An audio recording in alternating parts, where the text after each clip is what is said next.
Hello and good evening. My name's Robin Mertens. I'm the co-founder of InsTech London. InsTech London is a community of people interested in innovating in insurance, comprising innovators, insurance companies, investors, and generally those enthusiastic about the future of insurance. We have monthly events at the Steel Yard in the City of London, and this is our event on the 30th of October, when we got a panel of Insurtech experts to come and discuss with us, are insurers failing their customers?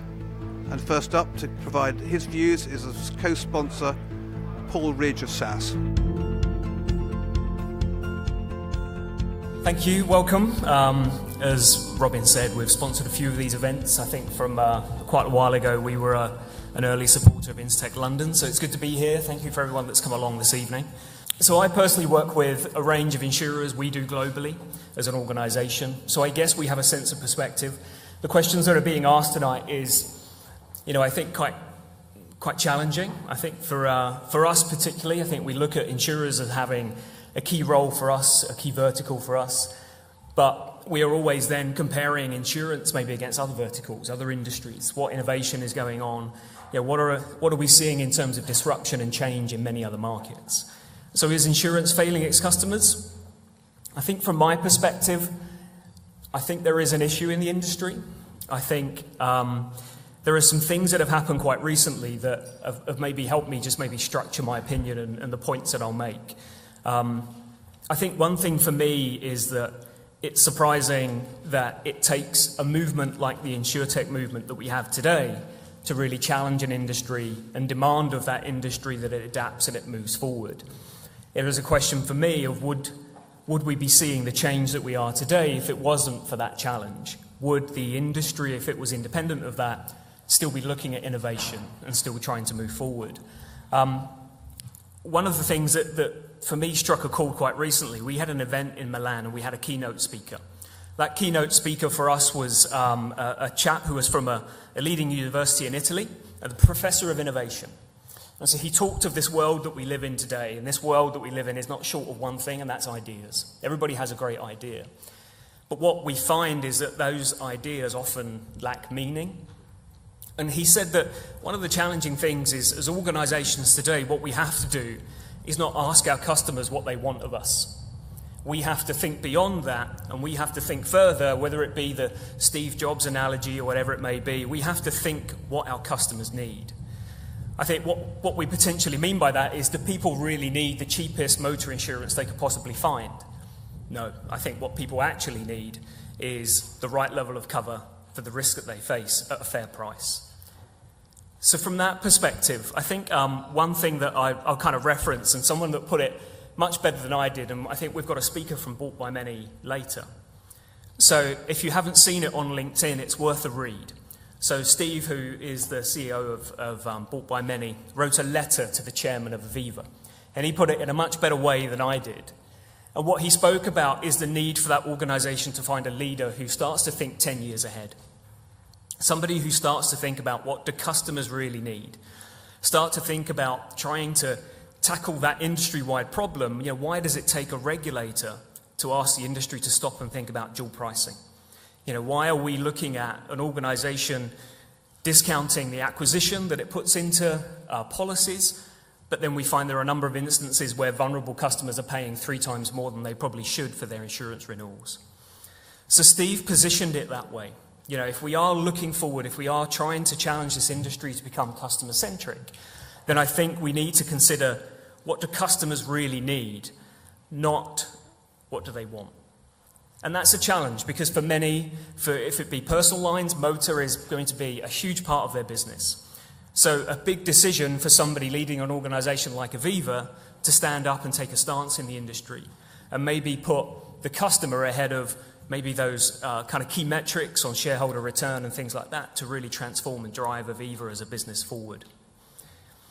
I think on the technology and innovation piece for me, just to kind of wrap up, I think also what happened recently for us, it was the 3rd year anniversary of what I guess would be termed as kind of some of the buzzwords in the industry at the moment around AI and machine learning. So 3 years ago, an insurer implemented straight-through processing or real-time decisioning at the point of claim. Huge benefits to customers. Their NPS score went up significantly. Huge cost reductions. That was 3 years ago. Back then, the buzzwords that we have today weren't really around. You know, it was good old analytics. But what it proved for me is that the technology is available for innovation to take place. So again, without the Insurtech movement pushing and challenging the industry, why 3 years' time later have we not seen others adopt that and make that a reality for their customers? So hopefully there's some points in there that maybe strike a chord for a few of you. Be good to get some debate and some discussion around those points.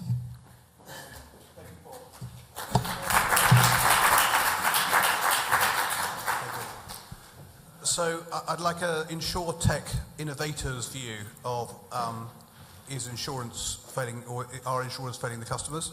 Do you want to, Ed Axon from Trove, SVP in charge of all things sales, are insurers failing their customers?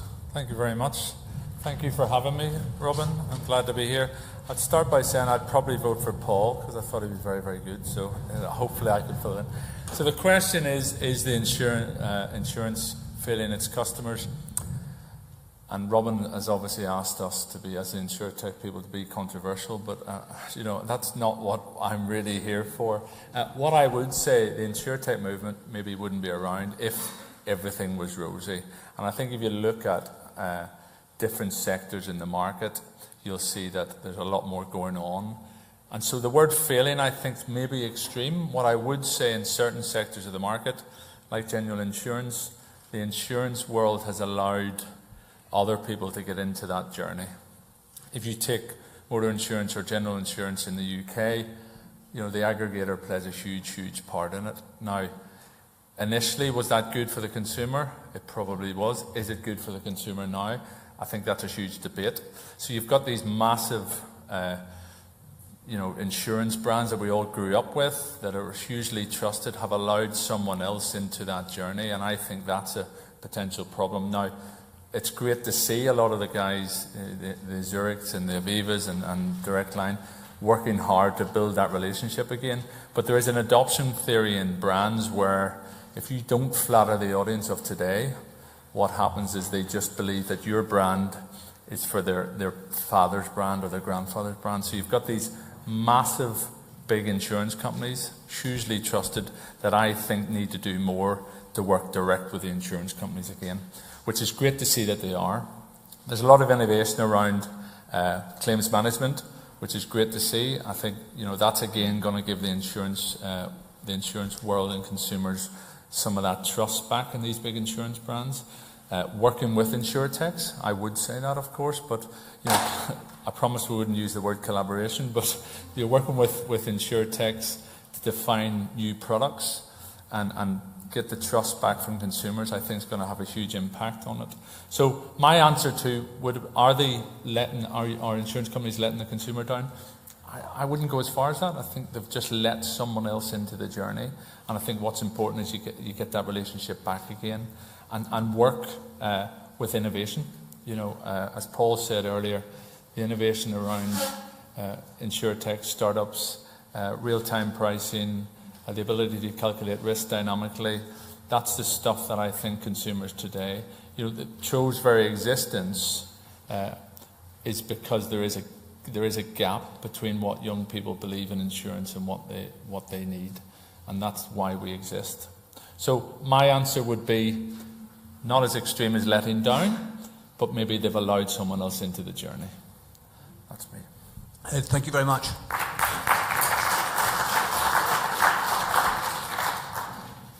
Next up, we've got Nigel. If you're running these things and you want somebody to say something, then he's your man. Never short of a word. Nigel, yours. I think that's a compliment, Robin. Thank you very much. So, neither of my two predecessors answered the bloody question. Have insurance companies failed their customers or not? Answer, no. And I firmly believe this. I've sat at many of these events and talked to many of the Insurtech startups. I work with them on a regular basis, and I work with lots of the carriers. Have we failed our clients? Absolutely not. Let me give you some evidence. 99% of claims paid by Zurich It reminds me of my billboard every day I walk to my local train station. Thank you, Arslan and team. Aviva came out and said exactly the same thing. 96% claims paid for you. Have we failed? No, we have not. So, the promise to pay, the thing that we're here for in the first place, does get executed. Number one. But this is not marriage guidance. This is not marriage guidance. I've not been through it. I hope never to go through it. But if it was, from all the movies I've watched, it talks about the things you need to do to make a relationship work. So the relationship we have with our insurance companies.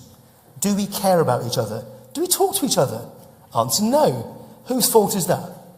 Possibly the customer. I'm not saying the customer's at fault here, but if I don't call you, and all I ever do is call you when I'm in crisis, when something's wrong, when I've had a crash, when I'm in a really bad state, yet the insurance companies open their arms with welcome and go, how can we help? Have we failed you? No, we have not failed you. I'll add a third party to the relationship. You mentioned it earlier with regards to PCWs, for example. We throw all of our data that you want to value into a third party, the third person in the relationship, and let them find the cheapest possible thing to compare you against and think you're all the same. Marriage guidance might tell you that is a bad example of bringing a third person into this relationship. I have still not failed you, because when you take the cheapest option that you want in the top of that list, I will still be there with open arms to answer your questions and address your claims. For anyone that follows, I don't know if Oliver Ralph's in the room or not, I can't say, Oliver Ralph, insurance correspondent for the FT, wrote a great piece about identity crisis for insurers, and I do believe in this piece. Maybe the insurance company of tomorrow, in fact not maybe, absolutely, the insurance company of tomorrow will be very different to the insurance company of today. Maybe what you buy isn't insurance. Maybe it's services that happen to have an insurance embedded into it. Maybe it comes with the product that you buy or the service that you're engaging in. Maybe it's episodic or whatever fancy word you want to use for time-bound. But it will definitely change. And that relationship with insurance companies will also then need to change. We look at other industries and go, look at those guys. We can submit a meter reading. Woohoo. We can look at our digital version of our paper statement from a bank and call it digital banking and go, look, we've got a fintech digital banking app that really and truly is looking at a digital statement that we had all those years ago. So not much really has changed in those words. Have we failed you? I still think not. I've answered the question about 20 times and I'm going to keep doing it. Could we become more efficient, to your point, without a shadow of a doubt? Look at any other industry that we engage with and tell me they couldn't become even more efficient. Even our good friends at Amazon or Google or Facebook. Has anyone ever tried to call Amazon? Okay? It's not an easy thing to go and do sometimes. But you know what? They are flawless execution. So there's things that we can learn from other people without a shadow of a doubt. I go back to you and say, have we failed? Absolutely not. And I will stop there. Thank you, Nigel. Excellent. Who wants to put a contrary view? Yes, I thought you might do that, Louisa. Louisa Barile, from the Chief Financial Officer from Bought My Money. Good. So I'll have to be the controversial one here. When Robin asked me to, and told me the topic of this debate, I thought, would anyone actually argue that the insurance industry is not failing its customers? And I think, if you think about it, most people have basic, fairly basic insurance needs, and the majority of people can actually get cover for what they need, and they can pay a reasonable price, especially in retail, where the price comparisons websites are prevalent. Yet, when we think about what has happened in the past 4 or 5 years, now everyone is thinking about Insurtech and innovation. So there is quite a lot has changed in that period. So you would expect quite a lot of improvement on the customer experience side. If you look at how the customer perception of insurance has changed over this period, there is some interesting insights. I looked at the customer experience report done in 2018 by Engine on a sample of UK population. And we see the insurance industry ranking at the bottom of the table consistently over the last 5 years. So there's a ranking of basically 14 industries, and they ask people, which sector would they rank in terms of the best experience for customers. Insurance is always the bottom one. Not only insurance is always the bottom one, but if you look at the past 5 years, the share of people that are mentioning insurance as the top industry has actually declined by 2%. Now, 2% is not a big decline, but put in a context of other industries actually increasing that share, especially banking, which is in the same space of insurance, the gap has actually increased. So insurance has done quite a lot of things over the past 5 years, but has not managed to bridge the gap compared to other industries, and is still at the bottom. So, my answer to the question would be, well, yes, insurance has failed or is failing its customer. Maybe not in general the customers, but definitely is failing the customer experience and the customer expectations in that regard. And I think the more interesting question would be, where insurance is failing. And I would have 4 points on this. The first one is education. There's still a large part of the population that is underinsured, especially in retail and small businesses where the people are less sophisticated.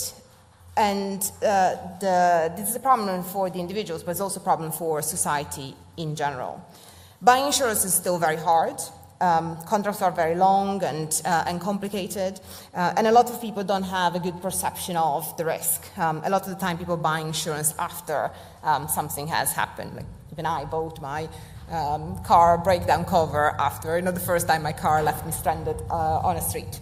The second problem, I think, is transparency. People just don't have a good understanding of how the premium is calculated, what happens if you claim. I think I told Robin a story about a conversation with a taxi driver I had when, he was saying, well, I had an argument with my wife because, we had a claim, £500 of a leakage. I had a policy with a £300 excess. So my wife really wanted to claim, and we claimed, we got the £200 of the difference, and then the next year, guess what? The premium went up by more than £200. So insurance is a fraud. You're just raising your premiums. That doesn't help anyone.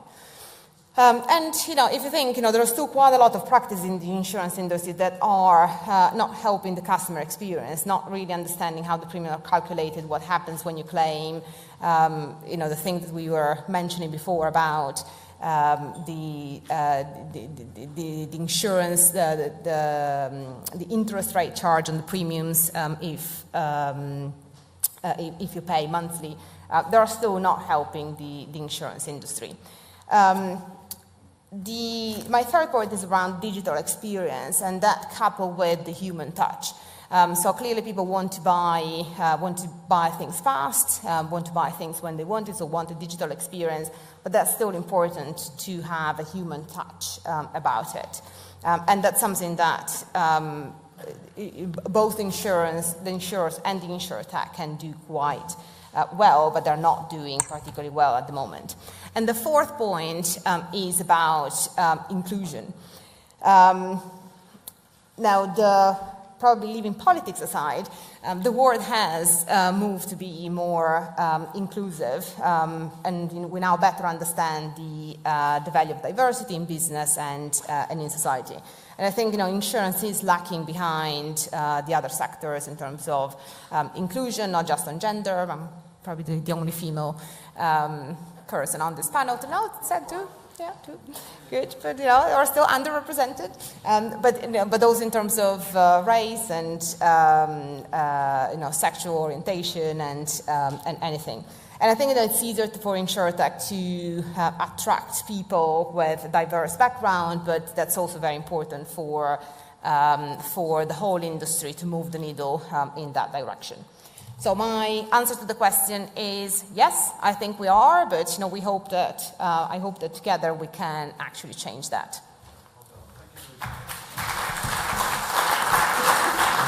Thank you. it's time we had an investor's view. Stephen, do you want to come and represent investors for this purpose? This is Stephen Britton, the co-founder of Insurtech Gateway. Stephen, are insurers failing their customers? Good evening, everybody. I'm a slight imposter because my background, I was a product designer, and I spent 10 years studying customers before I came to insurance. So I have an interesting comparison because I've arrived in an industry that I believe has a absolutely zero view of their own customer. And I'm trying to bring designers and creative thinkers into your industry. So it's more a question of who am I investing in rather than here I am to invest. And so I wanted to, I've similarly been scrabbling around with the rest of them trying to work out how I'm going to fill a few minutes here in the debate format.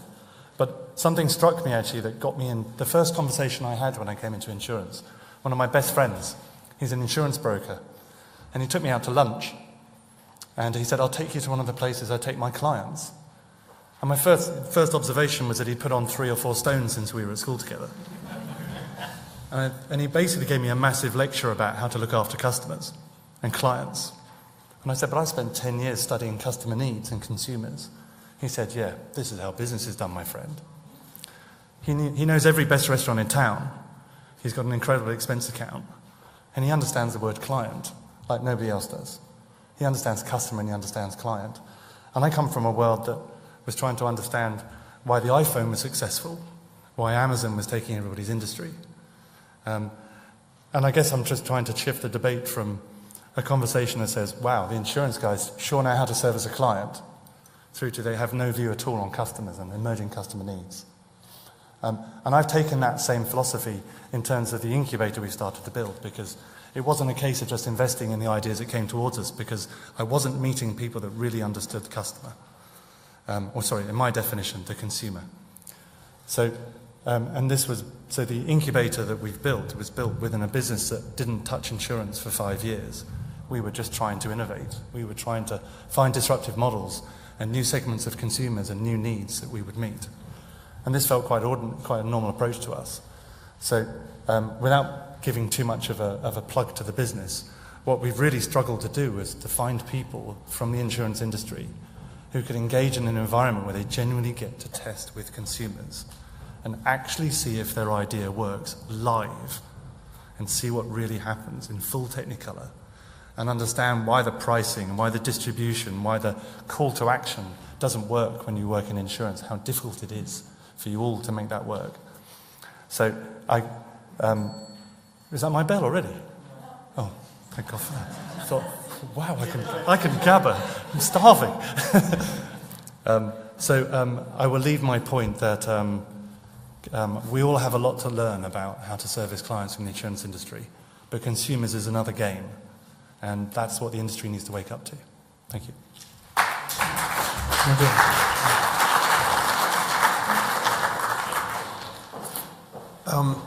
Next we got Arslan Hanani from Zurich. A particular thanks to people from the industry, because I had to make a lot of phone calls to get someone from the insurance industry to come into the Insurtech Lion's Den and represent the incumbents. So, Arslan, thank you. No, and thank you for having me today. You can imagine how excited I was when Robin called me and said, can you come and talk about why insurance is failing its customers? So as an insurer, I feel like I should just invite Nigel back up to do another 5 minutes. But I think there's a lot of valid points that have been raised today. And it's really interesting. One thing that I heard earlier was the separation of the Insurtech industry. It's something else, which is the first point I talk about, is like, for the benefit of the customer, that's something that this group and this industry should just stop with. We are here, as insurers, I think one thing that a lot of people forget is the responsibility we have to carry as well, right? Let's take Zurich as an example. We've got 60 million customers. We've got revenues of over $50 billion. There are a lot of problems that we have, but we have to look at each solution with a sense of responsibility. Is this something that we can go and tackle right now? Is this a product that we can go into? Is this a customer need that we are the right insurers to solve today? And that's the sort of balancing that we have to do in the back end. I don't think there's a lot of consultants and insurtechs and investors here.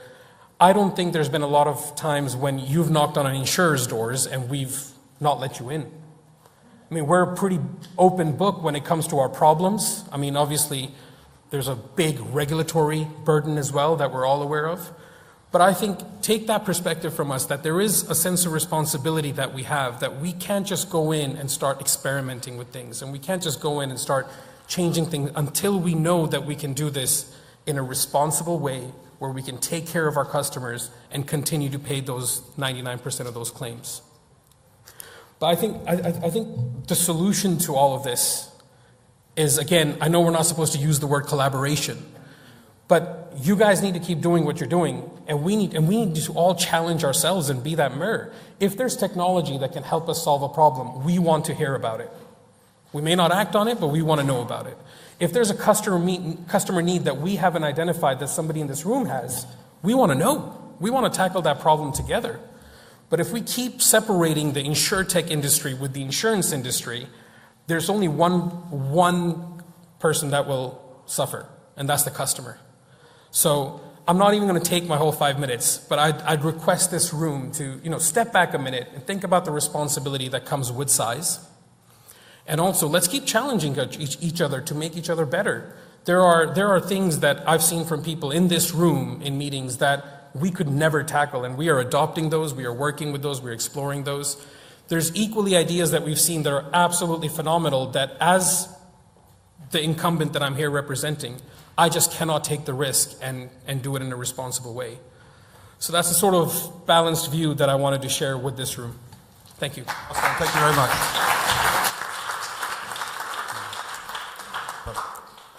Point very well made. Thank you. Next, Paul Merry, partner at KPMG. Are insurers failing their customers? 15 years ago, on a dark October night, I went back to my hometown, Cardiff, to meet Prudential customers. It was a bit like tonight, really. It was just swap the beer for prawn sandwiches, swap the average age, probably lift that up about 40, and change a nightclub to Trust House 40, and you get the picture. And after the CEO had given us the grand presentation of how Prudential was solving the world's problems, all of the customers had the opportunity to meet Prudential staff, of which I was one. And the first person that came up to me was Barbara. She was a lady in her 70s, grey-haired, and she was a big fan of Prudential, but she wasn't happy. For years, her man from the Pru, Tony, had been helping her and her husband, Gwyn, to save for their retirement, to buy their first home. And when Gwyn passed away, Tony helped Barbara to arrange her funeral. Prudential was a loved institution for Barbara, and conversation after conversation that night went along the same lines. Where is Prudential now? Why did you get rid of the direct sales force? Where is the man from the Pru? It was a trusted friend, and it taught me what customer experience could be. Now, for those of you old enough to remember the man from the Pru, it's not like it was great in the good old days. That's not the point I'm making. But in terms of customer experience and customer loyalty, I don't see any of that now. Nigel was talking about marriage, and I think banking products, for example, are often referred to like a marriage. You're more likely to get divorced than change your current account, whereas insurers are struggling to get beyond a one-night stand.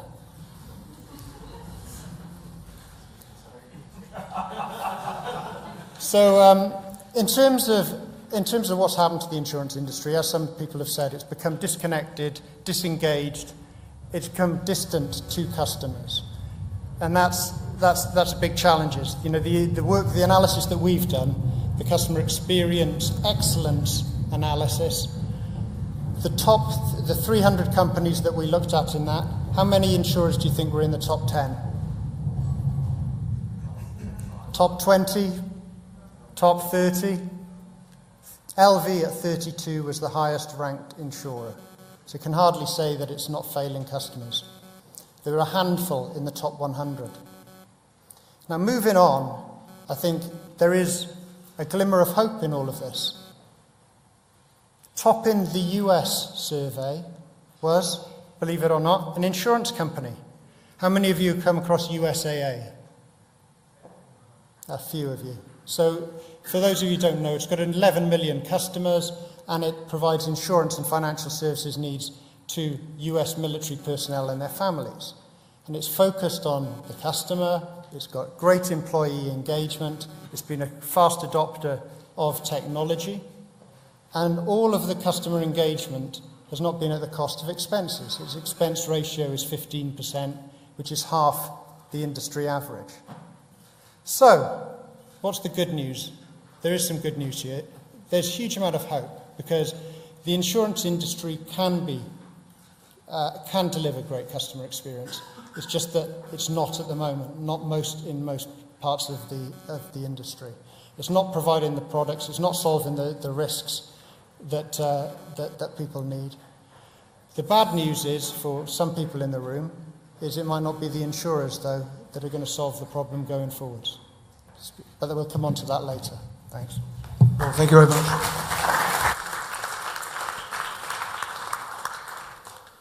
Time for an Insurtech view again.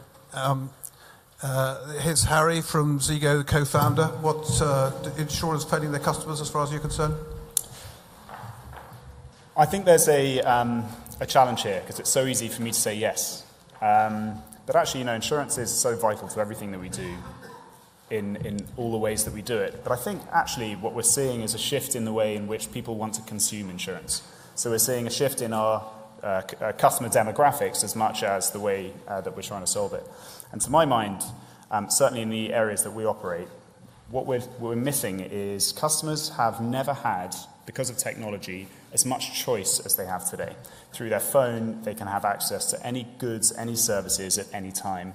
But insurance, they're still put into a large homogenous group and said, you are going to be this type of insured person. And I think this is where technology needs to work with insurance in order to create hyper-personalized insurance for individuals. There was an interesting article written by Ernix, I don't know whether anyone read it, around personalization of insurance. And to my mind, it was absolutely spot on. It said, if you can give something back to a customer because you can become relevant by using technology, you can say that one person doesn't want to feel as though the person next door to them has exactly the same insurance policy, then you become relevant, you have better engagement, you have higher retention rates with each one of those. And so that's where I think insurance, through its lack of understanding of what the art of possible is, what the art of using real-time data is failing its customers.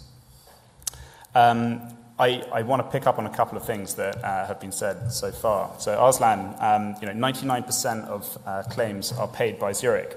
I think that's, it's a great stat, but I'm not sure a company should really be advertising the fact that it's doing what you pay it to do in order to retain customers. I believe that Insurtech really should give us,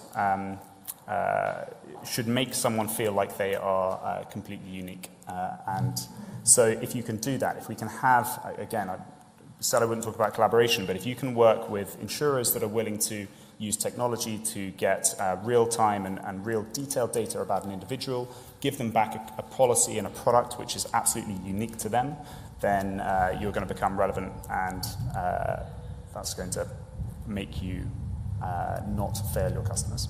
Sorry, a slightly garbled message. Robin told us we were actually having a panel, so it's been a bit of a rush in the last couple of minutes. Thank you.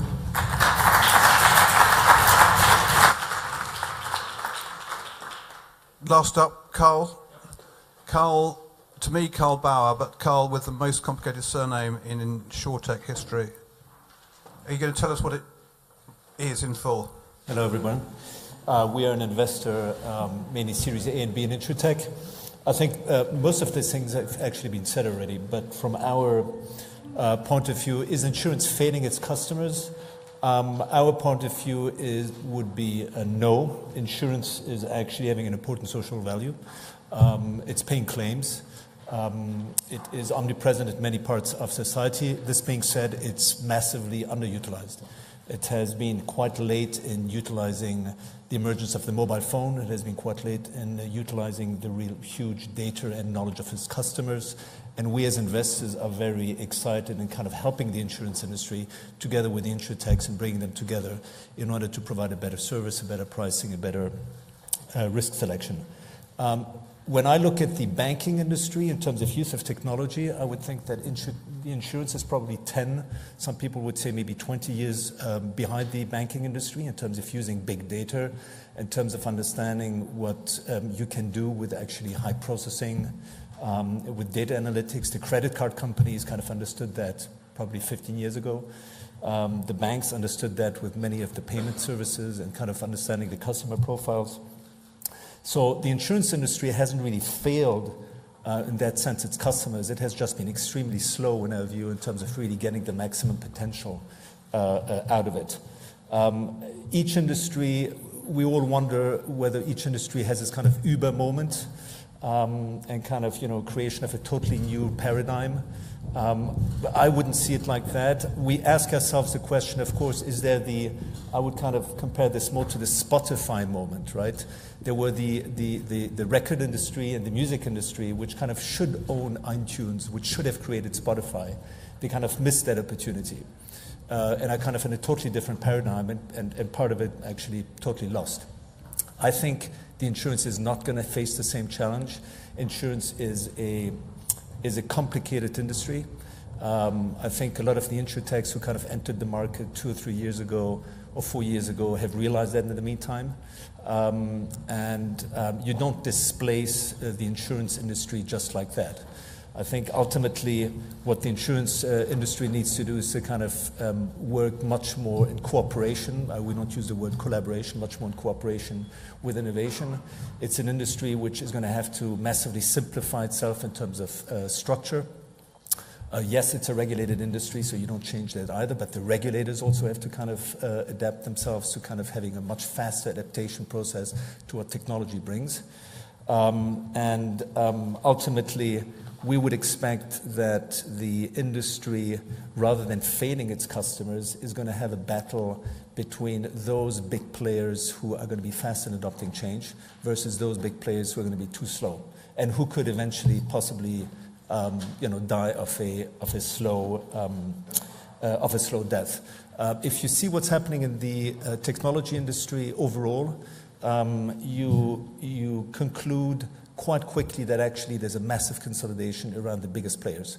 The FANGs are just absolutely enormous. I think there's going to be some similarity in terms of what's happening in insurance.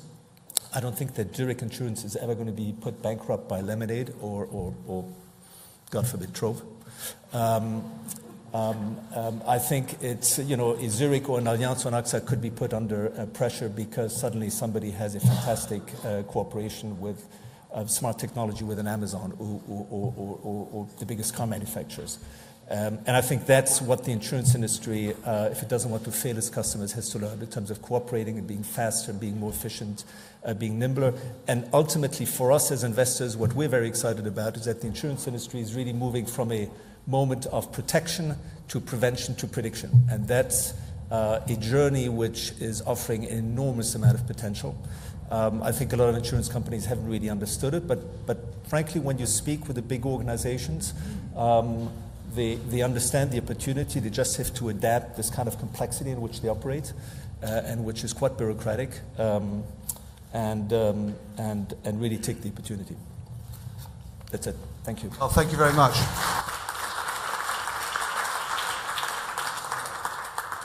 We've got 5 minutes for questions. So if you've got a question, I'd like to know what the question is and who you'd like to direct it to. This is for Nigel. Hi, Nigel. I'm going to challenge your claims statement. I'm also going to refer to what Louisa said on this topic as well. Paying claims isn't really the only promise that you're making, and not every claim is made because when you do make a claim, often you get punished as a result with an increase in your premium. So if you're getting punished for making a claim, how is paying the claim necessarily meeting the expectations and our promise to the customer? And also, if it's 99% of claims being paid, is that of all claims that are being made, or is that of all claims that are valid, or what's the reality behind the statistic? So I let Arslan respond to his own statistics. I'm just reading the billboard that I truly believe in. Yes, we are advertising what we are engaged to do in the first place, because you lot don't believe us. I say you lot, myself included, fundamentally believe in the misconception that insurance companies are there to screw us out of a penny and not pay claims. It's genuinely untrue. And they've resorted to calling out the facts. It's back to an Obama speech a while back that he talked about climate change. He said, I can argue with anyone, but let's start with the facts. And if the facts that are reported by the press or elsewhere are saying another insurance scandal, claim not paid for whatever reason, guess what? All those millions of claims that do get paid don't sell papers or make headlines. So the reason we're coming out with the advertising for it, in my mind, is because the perception is that we don't pay.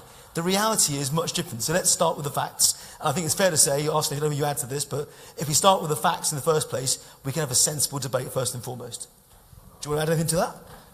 Come on, we're on teamwork here. No, so it's, to answer the question, it's 99% of all claims. But to come back to Harry, it is a perception issue. And that's why I have to come back to my point earlier, which is about responsibility. That we know that this is what we guarantee and what we promise our customers. We need to do that in a responsible way and to make sure that we can do that for the long term. That means, do we have to give up a lot of opportunity in the short term? Absolutely. But that's the balance we have to strike, and that's where we need help. That's where we got guys like this, and we've got people in this room to help us get to a place where we are making things simpler, we are increasing inclusivity and diversity, and we are challenging things like the dual pricing issues. But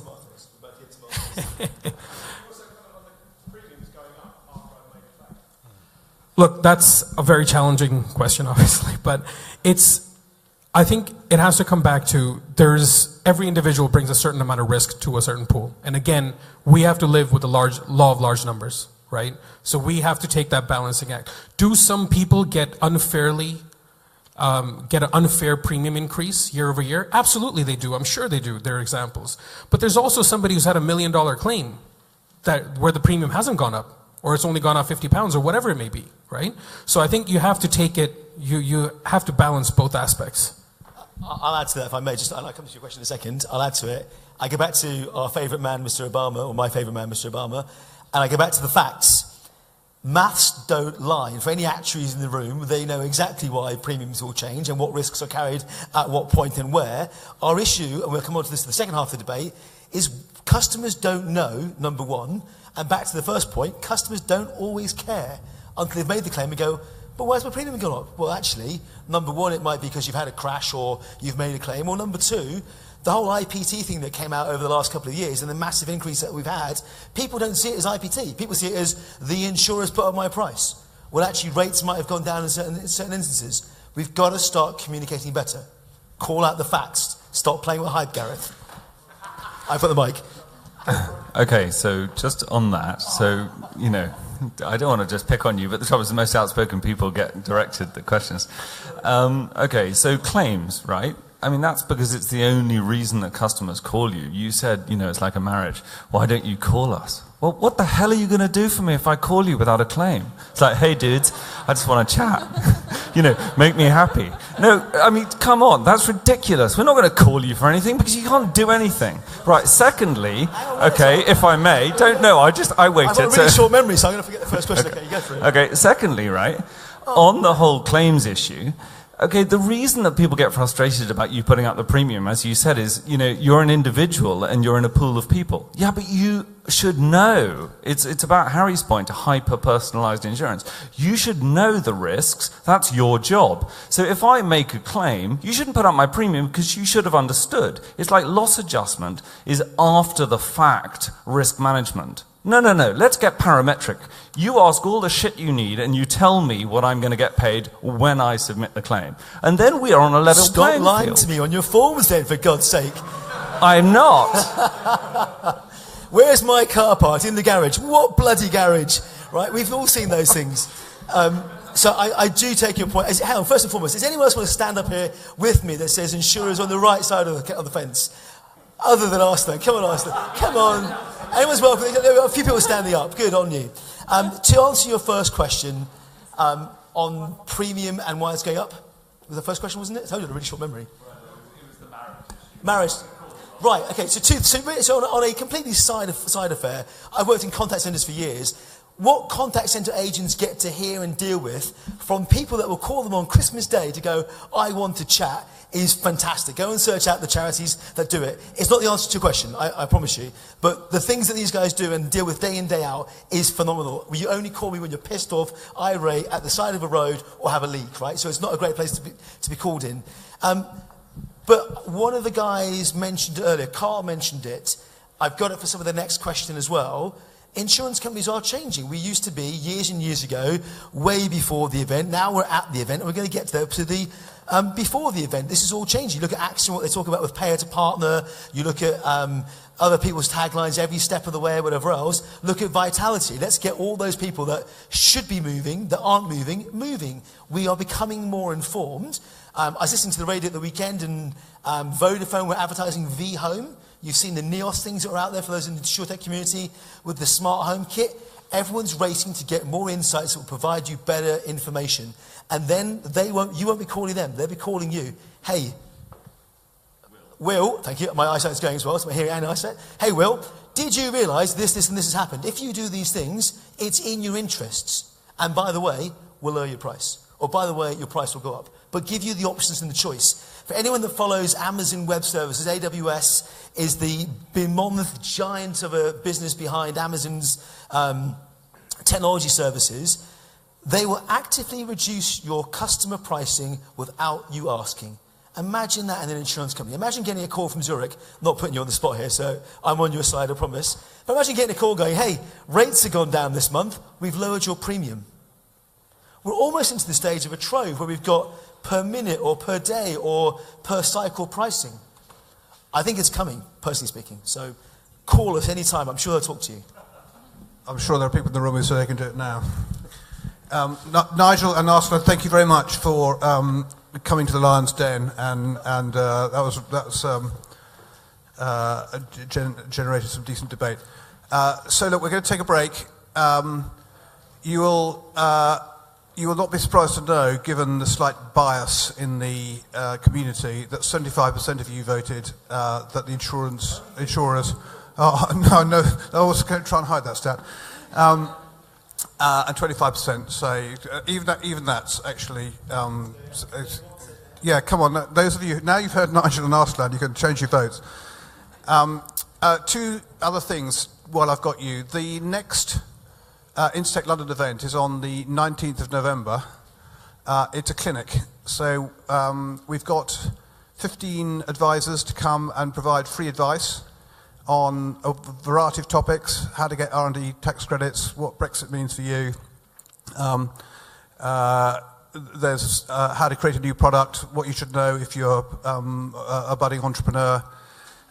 15 of them, they're on the website now. We'll start ticketing immediately. If you're in the corporate world or just have an idea or a startup, then you can get a lot of free advice in an hour and a half. Thereafter, it's I can't believe I'm doing this already, the Christmas party. Christmas party on the 13th. We're looking for sponsors. We've got a venue. We've got it all organised. We just need a little bit of money in the kitty.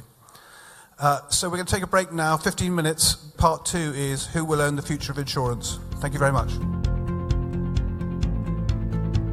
Well, what a most enjoyable evening we had.